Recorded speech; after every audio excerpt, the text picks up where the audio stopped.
देखिए बीज गणित का एक बहुत ही बढ़िया प्रश्न हम लोग के पास है। ये अलजेब्रा का ऐसा प्रश्न है जो बार बार चैलेंजिंग प्रश्न की तरह सामने आता रहता है। इस प्रश्न को आप भी बहुत बार बनाने की कोशिश किए होंगे और पहले ही लाइन के बाद आप भूल जाते हैं कि कैसे बनाना। कई बार आपने इसको बनाना सीखा भी होगा और अब भूल भी गए होंगे, लेकिन इस प्रश्न को बनाने के लिए जो चीजें चाहिए अगर आप वो याद रखते हैं तो प्रश्न बन जाएगा। देखो किसी भी प्रश्न को बनाना है अगर, तो उस प्रश्न का मेन कंसेप्ट आपको याद होना चाहिए। मेन कंसेप्ट अगर आपको जानकारी रहेगी तो उस प्रश्न को बनाने में कोई भी दिक्कत नहीं होगी।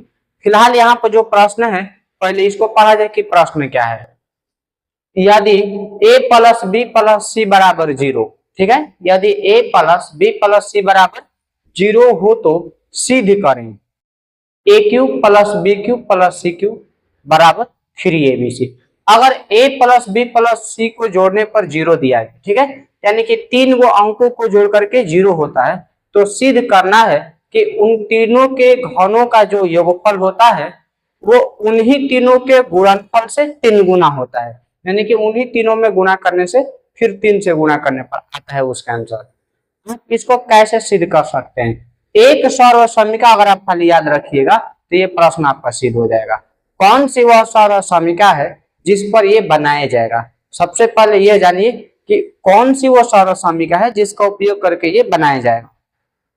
आपके दिमाग में प्रश्न को देखिए, प्रश्न को पढ़ते ही आपके दिमाग में उन सभी कंसेप्ट को आ जाना चाहिए जिसका उपयोग करके ये बनेगा, तभी आपसे सवाल जो है वो बन पाता है। हम आपको बता रहे हैं कि इसको कैसे बनाया जाएगा।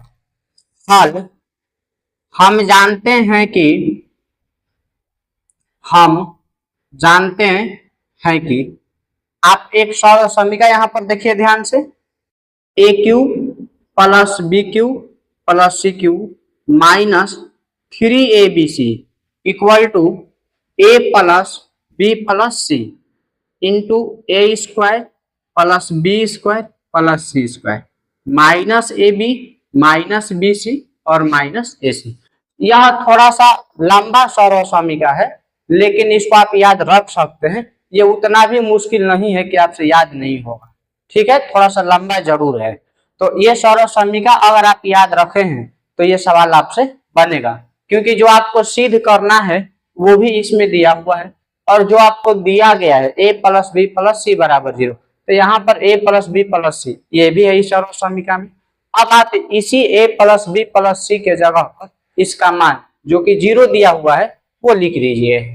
आप यहाँ पर नोट कर लीजिए a cube plus B cube plus C cube minus 3abc equal to, यहाँ लिख दीजिएगा 0 गुणे A square plus B square plus C square minus A B minus B C और माइनस ए सी। अब देखिए आपने यहाँ 0 तो लिख दिया है जो कि प्रश्न में दिया हुआ था, लेकिन आपको यहाँ मेंशन करना होगा कि आपने यहाँ पर क्यों लिखा था। आपको मेंशन करना होगा कि आपको दिया गया है a plus B plus C बराबर 0, ताकि ये जानकारी रहेगा कि यह 0 जो है वो इस a प्लस बी प्लस सी के जगह पर लिखा गया है जो कि प्रश्न में ही दिया गया था, इसलिए ये बात आपको यहाँ पर लिखना होगा, ठीक है। अब आपको मालूम है कि 0 से गुणा करने पर तो सभी 0 हो जाता है, तो यहाँ पर भी सभी 0 हो जाएगा। तो आप गुणा कर लीजिए a cube plus B cube plus C cube minus 3abc, यहाँ पर 0 लगा दीजिएगा तो 0 का गुणा लगाने से ये भी सब क्या हो गया 0 हो गया। अब ये 3abc को बराबर के दूसरे साइड में भेज दिया जाएगा, तो ये हो गया आपका a cube plus B cube plus C cube minus, ये देखिए ये बराबर का चिन्ह दे दीजिए, ठीक है, और इसको बराबर से उधर भेज दीजिए, तो ये आपका हो गया 3abc। देखिए तो थोड़ा यही ना सिद्ध करना था आपको, देखिए आपको यही सिद्ध करना था कि a cube plus B cube plus C cube बराबर 3abc होता है, लेकिन यह तब होता है जब a plus B plus C बराबर 0 दिया रहेगा। सिद्ध हो गया है, आप यहाँ पर लिख दीजिए प्रूव।